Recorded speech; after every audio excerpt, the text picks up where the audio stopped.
बिस्मिल्लाहिर्रहमानिर्रहीम। अस्सलाम वालेकुम डियर स्टूडेंट्स। हम डिस्कस कर रहे हैं सॉलिड स्टेट को, और हमने डिस्कस किया था सॉलिड स्टेट की दो टाइप्स हैं, सॉलिड मटेरियल की, amorphous solids and crystalline solid. Amorphous solid में कॉन्स्टिट्यूएंट पार्टिकल की कोई रेगुलर अरेंजमेंट नहीं होती। There is random arrangement of atoms, ions और molecule in solids. On contrary, in case of crystalline solid there is regular arrangement, और आज हम crystalline solid को डिस्कस करेंगे। In crystalline solid there is regular arrangement of constituent particles in three-dimensional manner. So now we will discuss properties of crystalline solid. Regular arrangement की वजह से crystalline solid में अब जितनी भी प्रॉपर्टीज हैं उनमें मेन फैक्टर उनके पार्टिकल्स की रेगुलर अरेंजमेंट का है।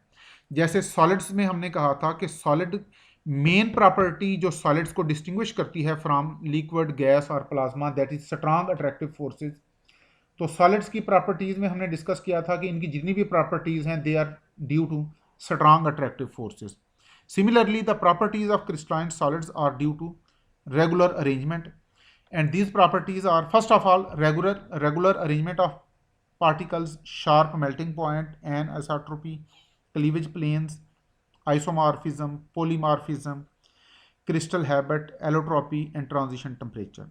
First of all, proper arrangement.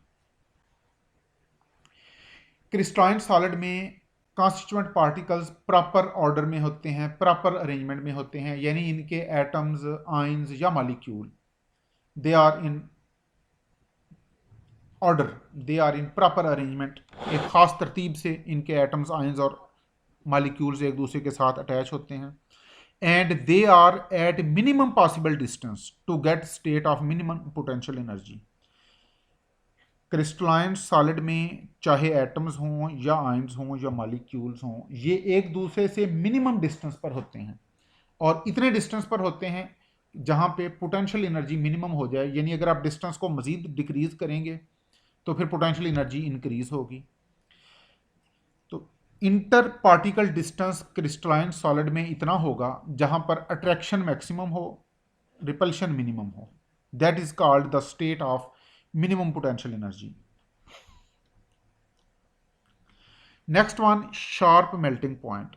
Crystalline solid में चूंकि पार्टिकल की में रेगुलर अरेंजमेंट होती है, जब आप इन्हें हीट करते हैं तो इनमें एनर्जी यूनिफॉर्मली डिस्ट्रीब्यूट होती है। तो जो जो आप इन्हें हीट करते जाएंगे, इनकी काइनेटिक एनर्जी डायरेक्टली प्रोपोर्शनल है टेम्परेचर के। तो जब आप टेम्परेचर इंक्रीज करते हैं, वाइब्रेशनल काइनेटिक एनर्जी इंक्रीज होती है, और after a certain temperature vibrational kinetic energy इतनी इंक्रीज हो जाती है कि ये अट्रैक्टिव फोर्सेस को ओवरकम कर लेती है, और जब अट्रैक्टिव फोर्सेस ओवरकम हो जाती हैं then at that temperature solid is converted to liquid.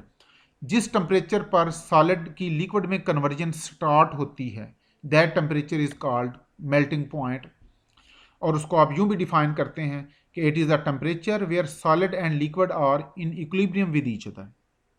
Crystalline solid में चूंकि पार्टिकल की रेगुलर अरेंजमेंट होती है, एनर्जी यूनिफॉर्मली डिस्ट्रीब्यूट होती है, इसलिए इसमें सारे particle at the same temperature अपनी इक्विलिब्रियम पोजीशन से रिलीज होते हैं, यानी at the same temperature solid liquid में कन्वर्ट होता है। इस फिनोमेना को हम कहते हैं कि इनका मेल्टिंग पॉइंट शार्प है।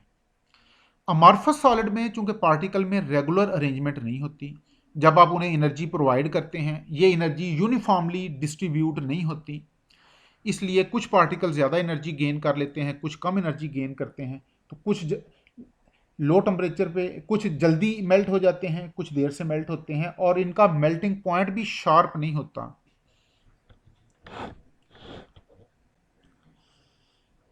तो इन case of solid heat is in case of crystalline solid, heat is uniformly distributed between particles of crystalline solid due to proper and regular arrangement of particles. There is continuous increase in vibrational kinetic energy.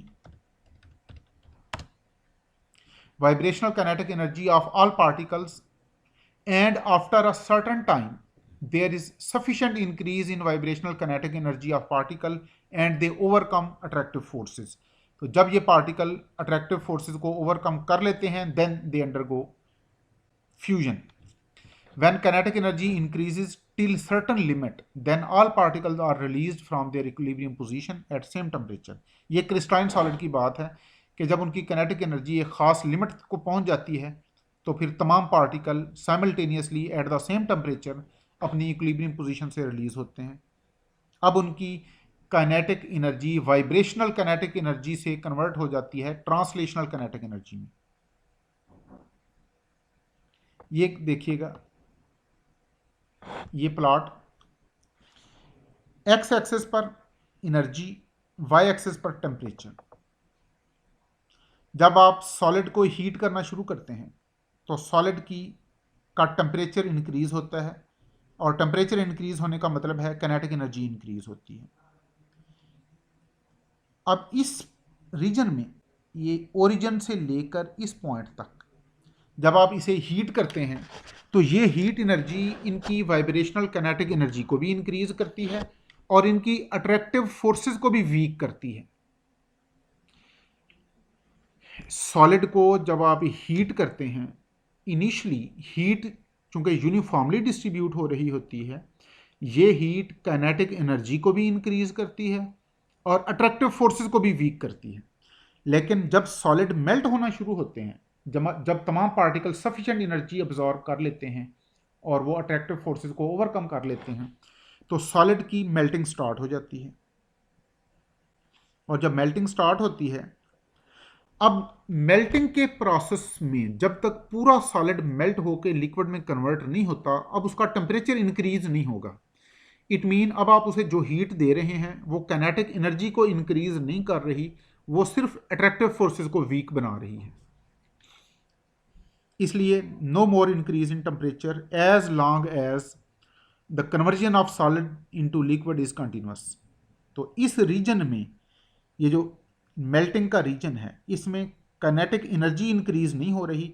अब vibrational kinetic energy convert हो चुकी है translational kinetic energy में, और translational kinetic energy में further increase नहीं हो रही, क्योंकि अब आप जितनी हीट दे रहे हैं ये सारी हीट अट्रैक्टिव फोर्सेस को ब्रेक करने में यूज हो रही है. जब सारे का सारा सॉलिड लिक्विड में कन्वर्ट हो जाता है, when the whole solid has been converted to liquid, then जब आप उसे हीट करेंगे, अब हीट करने से काइनेटिक एनर्जी भी इंक्रीज होगी और अट्रैक्टिव फोर्सेस भी ब्रेक होंगी. तो अब इस पॉइंट से इस पॉइंट तक, ये जो लिक्विड का पॉइंट है, यहां पर काइनेटिक एनर्जी भी इंक्रीज हो रही है और अट्रैक्टिव फोर्सेस भी वीक हो रही हैं. और अगेन यहां पे आके लिक्विड कन्वर्ट होना शुरू हो जाएगा वेपर्स में. अब जब लिक्विड वेपर में कन्वर्ट होगा तो अगेन फेज चेंज स्टार्ट हो गई.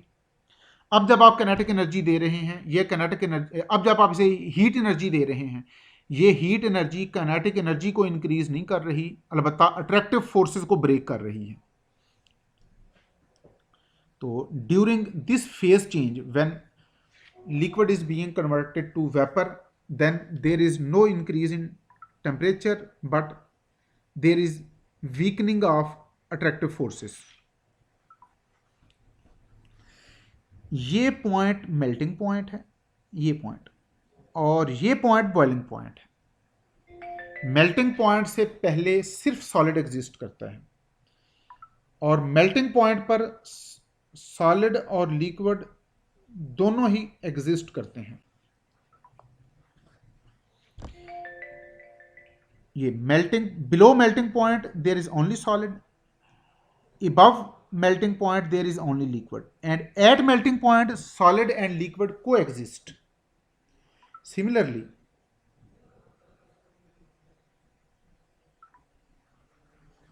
जब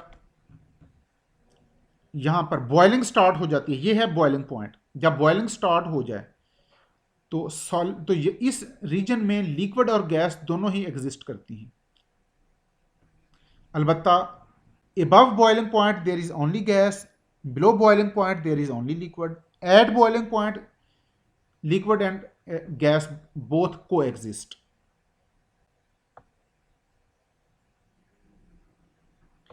ये बात है क्रिस्टलाइन सॉलिड की, इसमें शार्प चेंज आती है मेल्टिंग पॉइंट पे, ये देखिए यहाँ पे शार्प चेंज है। लेकिन अगर अमॉर्फस सॉलिड हो तो फिर यहाँ शार्प चेंज नहीं होगी, क्योंकि उसमें एनर्जी यूनिफॉर्मली डिस्ट्रीब्यूट नहीं होती। ये हीटिंग कर्व है अमॉर्फस सॉलिड का, तो there is no sharp change, ये देयर इज ए कर्व। अगर हम टेम्परेचर डिक्रीज करें तो इससे रिवर्स फिनोमेना होगा। आप टेम्परेचर, गैस का टेम्परेचर डिक्रीज कर रहे हैं, टेम्परेचर डिक्रीज करने से काइनेटिक एनर्जी डिक्रीज होगी, अट्रैक्टिव फोर्सेस स्ट्रांग होंगी, और इस पॉइंट, इस रीजन में लिक्विड और गैस दोनों को एग्जिस्ट करेंगे, यानी गैस कन्वर्ट होना शुरू हो जाएगी लिक्विड में। Both liquid and gas will coexist. और फर्दर आप टेम्परेचर डिक्रीज करेंगे तो again when the whole gas has been converted to liquid, तो टेम्परेचर फर्दर डिक्रीज करने से अट्रैक्टिव फोर्सेस भी स्ट्रांग होंगी और काइनेटिक एनर्जी भी डिक्रीज होगी। अगेन इस रीजन में सॉलिड और लिक्विड को एग्जिस्ट करेंगे, ये फ्रीजिंग पॉइंट है, और इसके बाद लिक्विड कंप्लीटली सॉलिड में कन्वर्ट हो जाएगा। Another property of crystalline solid is anisotropy. Anisotropy means change in intensity of property with change in direction. Change in intensity of a property with change in direction is called anisotropy. कुछ बहुत सारे solids ऐसे हैं crystalline solid जिनमें property की magnitude एक direction में कुछ और है और दूसरी डायरेक्शन में कुछ और है। डायरेक्शन चेंज करने से प्रॉपर्टी की मैग्नीट्यूड चेंज हो जाती है। इस फिनोमेना को कहते हैं anisotropy, the change in intensity of a property with change in direction, या इसको यूं कह लें कि it is directional difference in intensity of a property. Directional difference in intensity of a property is called anisotropy. ये देखिएगा, अब direction change करने से प्रॉपर्टी की मैग्नीट्यूड क्यों चेंज होती है? क्योंकि डिफरेंट डायरेक्शन में पार्टिकल की अरेंजमेंट डिफरेंट है। ये एक सपोज्ड क्रिस्टलाइन सॉलिड है, ये रेड सर्कल और ब्लू सर्कल, इनकी अगर आप मैग्नीट्यूड देखें, इनकी अगर आप अरेंजमेंट देखें, इस डायरेक्शन में अगर हम यहाँ से बॉटम से टॉप की तरफ जाएं तो आपकी राइट साइड पर blue sir particle, left side पर रेड पार्टिकल। ब्लू पार्टिकल ये कैटाइन को रिप्रेजेंट करते हैं, चूंकि कैटाइन का साइज छोटा है एज कंपेयर टू एनाइन। तो इस डायरेक्शन में जब हम जाते हैं तो आपकी राइट साइड पर कैटाइंस हैं, लेफ्ट साइड पर एनाइन है। जब हम इस डायरेक्शन में जाते हैं, ये इस डायरेक्शन में, यानी ए से बी की तरफ जाएं तो राइट साइड पर कैटाइंस हैं, लेफ्ट साइड पर एनाइन है। जब हम सी से डी की डायरेक्शन में जाते हैं तो पहले आपकी दोनों साइड्स पर एनाइन आते हैं, फिर दोनों साइड्स पर कैटाइन आते हैं, फिर दोनों साइड पर एनाइन है, फिर दोनों साइड पर कैटाइन है, and so on. It mean कि डिफरेंट डायरेक्शन में चूंकि पार्टिकल्स की, कैटाइंस और एनाइन की अरेंजमेंट डिफरेंट है, इसलिए डिफरेंट डायरेक्शन में प्रॉपर्टीज की मैग्नीट्यूड भी डिफरेंट है। For example, velocity of sound is different in different direction of solids, ये एनिसोट्रोपिक प्रॉपर्टीज हैं। Coefficient of expansion is different in different direction of solid. Potassium iodide में coefficient of expansion is positive in one direction and it is negative in other direction. Similarly, refractive index, electrical conductance, mechanical strength, they are different in different direction. Their magnitude changes with temperature. Their magnitude changes with direction, and such properties are called anisotropic properties. And this phenomena is called anisotropy. Another property of crystalline solid is isomorphism. अगर different crystalline solid same crystalline shape में exist करें, इस phenomena को कहते हैं isomorphism. Silver nitrate और potassium nitrate ये दो इंटायरली डिफरेंट सॉलिड्स हैं, इनकी physical properties, chemical properties entirely एक दूसरे से डिफरेंट है, लेकिन ये दोनों सेम क्रिस्टलाइन फॉर्म में एग्जिस्ट करते हैं। This phenomena is called isomorphism. Similarly, potassium sulphate and potassium dichromate, इनकी फिजिकल और केमिकल प्रॉपर्टीज में कोई कंपैरिजन नहीं है, लेकिन इनकी ज्योमेट्रिक शेप सेम है। Same is case with zinc sulphate and nickel sulphate. Same is case with magnesium oxide and sodium chloride. अगर different crystalline solid same crystalline shape में एग्जिस्ट करें, इस फिनोमेना को कहते हैं आइसोमॉर्फिज्म, और इन सॉलिड्स को कहते हैं आइसोमॉर्फ्स। Existence of different crystalline solid in same crystalline form is called isomorphism, and such solids are called isomorphs. Isomorphism अब होती क्यों है, क्या वजह है कि different solids same crystalline form में exist करते हैं? Because they have same atomic ratio. Isomorphism is due to same atomic ratio in isomorphs. ये देखिएगा, potassium nitrate and sodium nitrate, इनकी फिजिकल और केमिकल प्रॉपर्टीज बिल्कुल डिफरेंट हैं, लेकिन एटॉमिक रेशो सेम है।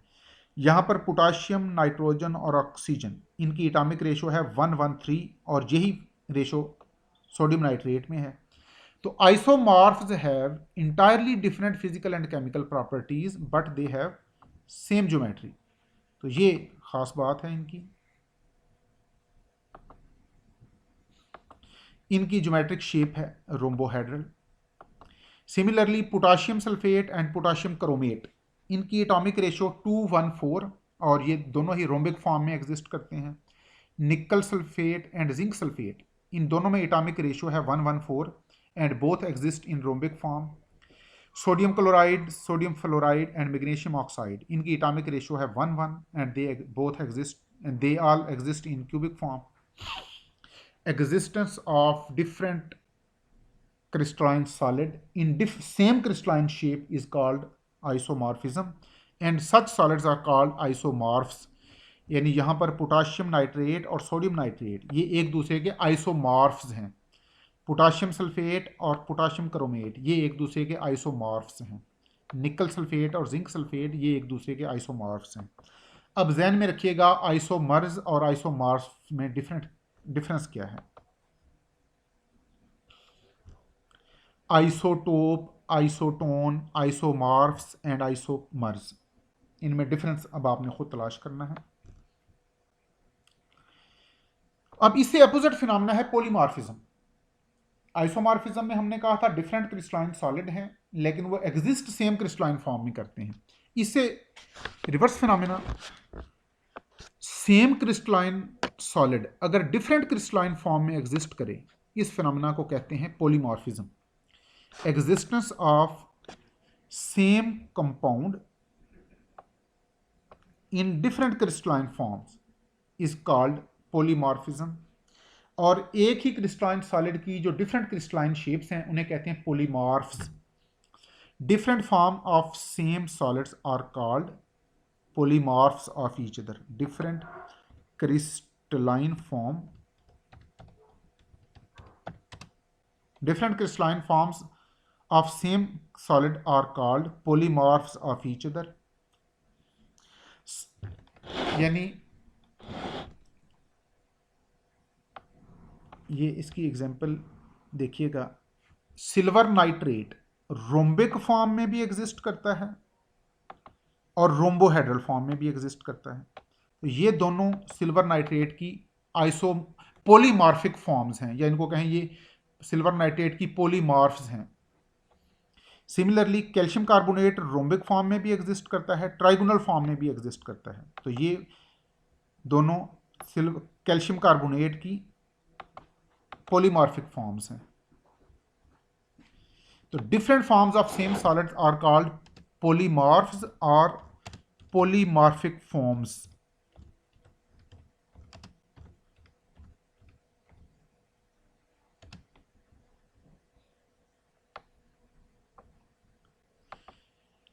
समटाइम ऐसे होता है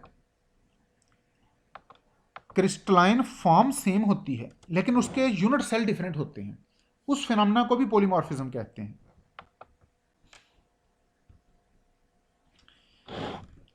If more than one form exists within ये पॉलीमॉर्फिज्म में हमने कहा कि different crystalline form of same solid are called polymorphic form और polymorphs of each other. Some solid exist in same crystalline form with different unit cell. This phenomena is also called polymorphism. For example, cubic solid के तमाम unit cell cubic होंगे, लेकिन cubic unit cell भी चार तरह के हैं। They may be simple cubic cell, they may be face centred, they may be body centred, they may be end centred. तो इस फिनोमेना को भी पॉलीमॉर्फिज्म में कंसीडर किया जाएगा। चाहे किसी क्रिस्टलाइन फॉर्म सॉलिड में डिफरेंट क्रिस्टलाइन फॉर्म हो या क्रिस्टलाइन फॉर्म सेम हो लेकिन यूनिट सेल डिफरेंट हो, in both cases phenomena is called polymorphism. तो ये जो डिफरेंट पॉलीमॉर्फिक फॉर्म एग्जिस्ट करती हैं, इनमें से एक ज़्यादा स्टेबल होगी, बाकी कम स्टेबल होंगी, और जो लेस स्टेबल फॉर्म है वो slowly Aahista Aahista stable form में कन्वर्ट होती रहेंगी, और ये कन्वर्जन बहुत स्लो होगी लेकिन इरिवर्सिबल होगी। Out of different polymorphic form, one form is more stable then other and less stable form tend to be converted to stable form. This conversion is irreversible and slow, and rate of conversion is very slow. Rate of conversion is very slow, extremely slow. तो जब एक crystalline solid different polymorphic form में exist करता है तो उनमें से stable form एक ही होती है, बाकी फॉर्म्स लेस स्टेबल हैं, और less stable form slowly, very slowly, extremely slowly they convert to stable form. और ये कन्वर्जन का प्रोसेस चूंकि एक्सट्रीमली स्लो है, इसलिए तमाम पॉलीमॉर्फिक फॉर्म एग्जिस्ट करती हैं। अगर तो ये कन्वर्जन का प्रोसेस रैपिड हो फिर तो हमें सिर्फ स्टेबल फॉर्म ही नज़र आए, लेस स्टेबल फॉर्म एग्जिस्ट ही ना करें, लेकिन rate of conversion extremely slow है, therefore more stable and less stable all forms do exist, but this conversion is irreversible. If more than one form exists within specific range of temperature and pressure, then only one is more stable, and different forms of same solid are called polymorphic form। ये हम already discuss कर चुके हैं। Isomorphism में हमने कहा था जब different crystalline solid same crystalline form में एग्जिस्ट करते हैं तो उन क्रिस्टलाइन सॉलिड्स की वो चूंकि केमिकल नेचर डिफरेंट है, इसलिए उनकी केमिकल प्रॉपर्टीज़, फिजिकल प्रॉपर्टीज़ सब ही डिफरेंट होती हैं। पॉलीमॉर्फिज्म में चूंकि सेम सब्सटेंस है और डिफरेंट क्रिस्टलाइन फॉर्म में एग्जिस्ट करता है, तो उनकी फिजिकल प्रॉपर्टीज़ तो डिफरेंट हो सकती हैं लेकिन केमिकल प्रॉपर्टीज़ सेम है। यानी सिल्वर नाइट्रेट चाहे रोम्बिक फॉर्म में हो या रोम्बोहाइड्रल फॉर्म में हो, chemical properties will be same but physical properties may be different, और ज्योमेट्रिक प्रॉपर्टीज तो यकीनन डिफरेंट होती हैं। तो ये एग्जांपल है सिल्वर नाइट्रेट, कैल्शियम कार्बोनेट। अलबत्ता अगर आप टेम्परेचर चेंज कर दें तो फिर एक फॉर्म दूसरी फॉर्म में चेंज हो जाएगी। अगर कंडीशन कांस्टेंट रहें तो भी कन्वर्जन होती है, लेकिन वो कन्वर्जन हमने पढ़ा कि वेरी स्लो होती है। अगर आप टेम्परेचर और प्रेशर आर्टिफिशियली चेंज कर दें तो फिर ये कन्वर्जन इजीली हो सकती है, एक पॉलीमॉर्फिक फॉर्म दूसरी पॉलीमॉर्फिक फॉर्म में कन्वर्ट हो सकती है। For example calcium carbonate exist as calcite and aragonite. Calcite is more stable and on long stay aragonite will be converted to calcite, but this process is very slow and irreversible. Same is case with ammonium chloride. Ammonium chloride की दोनों crystalline form cubic होती हैं। Polymorphism का phenomena अगर element में हो तो उसे एलोट्रॉपी कहा जाता है, इसलिए बाज बुक्स वाले एलोट्रॉपी और पॉलीमॉर्फिज्म को जॉइंटली डिस्कस करते हैं, यानी इनको सिनोनिम के तौर पे लेते हैं, लेकिन कुछ बुक्स में इनको सेपरेटली डिस्कस किया होता है। तो इट मीन कि जो डेफिनेशन पॉलीमॉर्फिज्म की है यही डेफिनेशन एलोट्रॉपी की है, लेकिन वहाँ पर हम केमिकल कंपाउंड की बजाय एलिमेंट का वर्ड यूज़ करेंगे। Existence of same element in different crystalline form is called allotropy, and allotropy is due to non uniformity of physical properties. और ये जो डिफरेंट एलोट्रॉपिक फॉर्म हैं इन्हें कहा जाता है allotropes.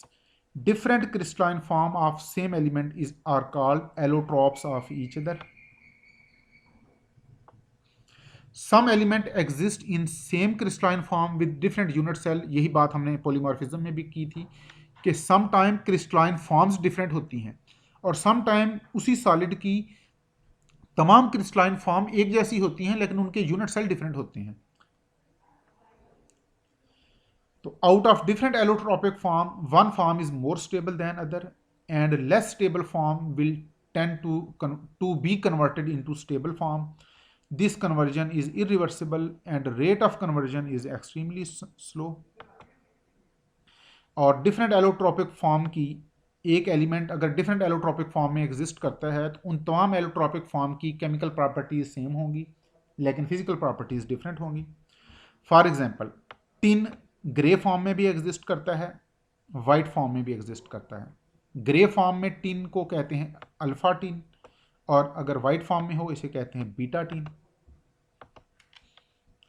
Similarly, sulfur do exist in rhombic form as well as in monoclinic form. Carbon do exist in form of diamond, graphite and fullerene.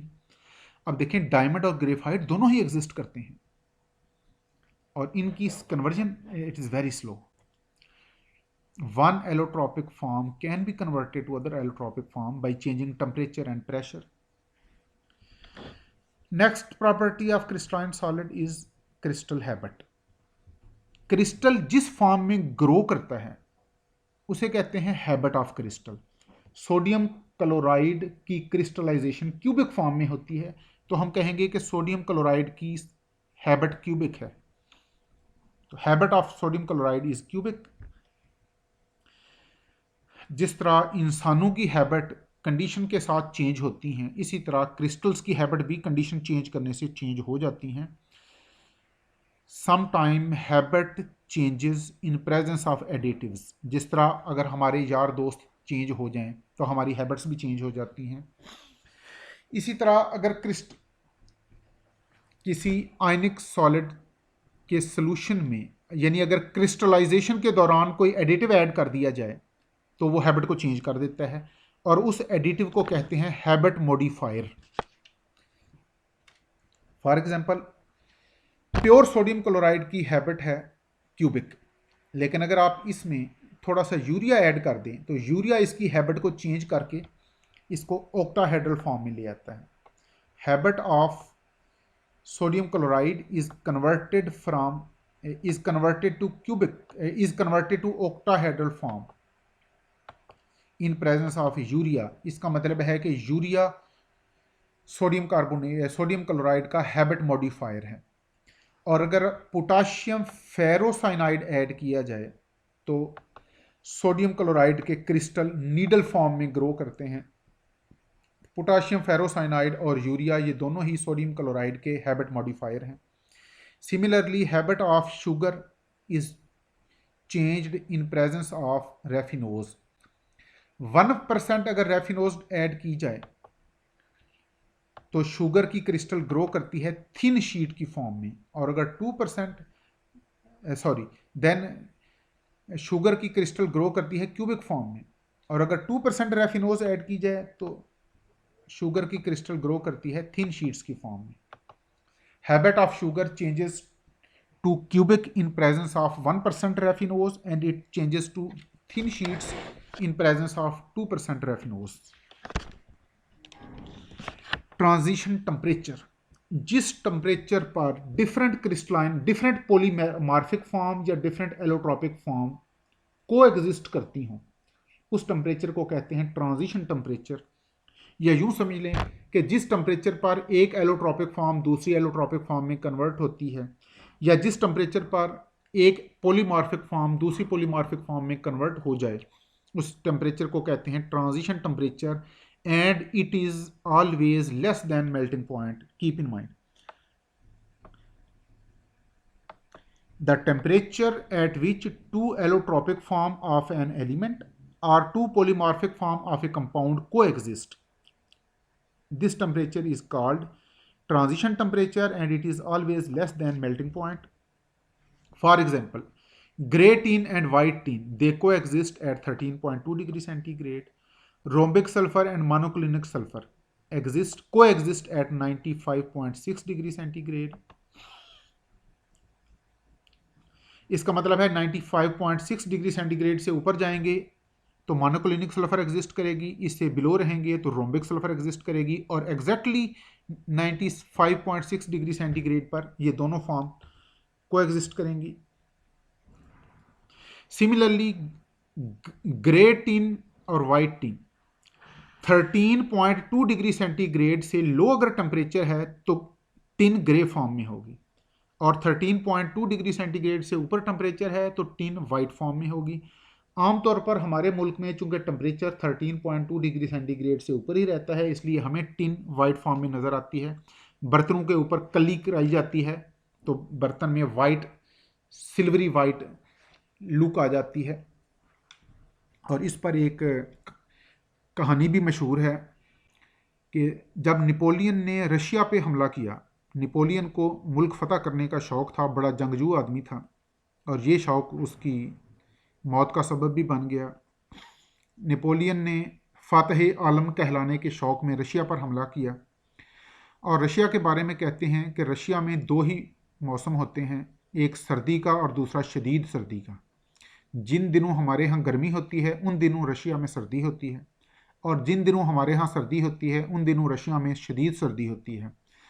Unfortunately जिस मौसम में नेपोलियन ने मॉस्को पे हमला किया वो शदीद सर्दी का मौसम था, और मॉस्को वालों को इस हमले की ऑलरेडी इतला मिल चुकी थी।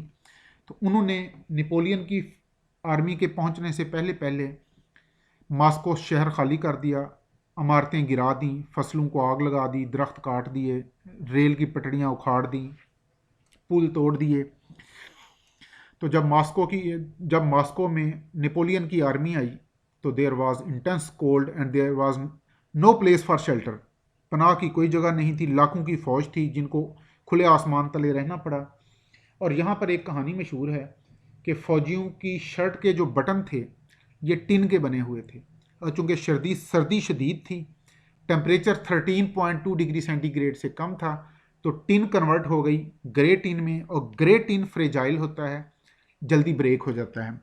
इसलिए नेपोलियन के फ़ौजियों की शर्ट के बटन टूट गए। अब सर्दी भी शदीद थी, रहने की जगह भी कोई नहीं थी, और शर्ट के बटन भी टूटे हुए थे, इसलिए उसकी लाखों की तादाद में फ़ौजी वहाँ मर गए। कुछ लोग इस कहानी को सच्चा कहते हैं, कुछ कहते हैं कि ये फ़र्ज़ी कहानी है। बहरहाल ये अपनी जगह पर हकीकत है कि 13.2 डिग्री सेंटीग्रेड से नीचे tin is fragile and it exist in grey form. Similarly hexagonal and cubic form of silver iodide hexagonal form में भी एग्जिस्ट करता है, क्यूबिक फॉर्म में भी एग्जिस्ट करता है, और ये दोनों फॉर्म 146.5 डिग्री सेंटीग्रेड पे को एग्जिस्ट करती हैं। Silver nitrate exists in rhombic form and rhombohedral form, and transition temperature is 159.5 degree centigrade, and transition temperature for rhombic and rhombohedral form of potassium nitrate is 128.5 degree centigrade.